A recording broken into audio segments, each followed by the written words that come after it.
করেছে। সেই চক্রান্তের অংশ হিসেবেই ওয়াকফ সংশোধনী আইন 2025 ভারতবর্ষের সংসদে পাস হয়েছে।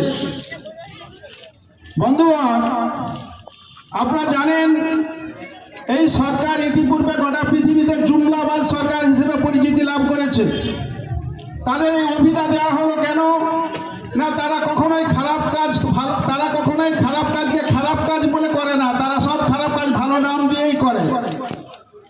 তারা যখন ইনস্ট্যান্ট ট্রিপল তালাকের বিরুদ্ধে রায় এনেছিল, বিল এনেছিল, তখন তারা বলেছিল আমরা মুসলিম মহিলাদেরকে এম্পাওয়ার করতে চাই।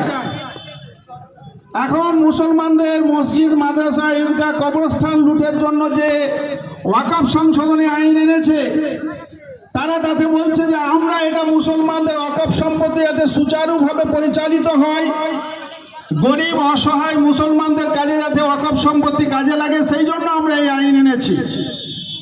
এরা যে কত বড় মিথ্যাবাদী এবং জুমলাবাজ, আমি একটি উদাহরণের মাধ্যমে আপনাদের কাছে সেটা স্পষ্ট করতে চাই। আপনারা জানেন 2013 সালে ভারতবর্ষের পার্লামেন্টে এই ওয়াকফ সংশোধনী একটি বিল এসেছিল। সেখানে প্রস্তাব করা হয়েছিল যে মুসলমানদের ওয়াকফ সম্পত্তির উপরে নির্মিত যে সমস্ত ঘরবাড়ি রয়েছে, তার যে রেন্ট, সেই রেন্টটা 7% হারে ইনক্রিজ করতে হবে। সেদিন সুষমা স্বরাজ, লালকৃষ্ণ আদবানিরা পার্লামেন্টে ছিলেন। তারা এই প্রস্তাবের তীব্র বিরোধিতা করেছিল এবং তারা বলেছিল কোনোভাবেই 7% ইনক্রিজ করতে দেওয়া যাবে না, মাত্র 5% ইনক্রিজ করাতে তারা সম্মত।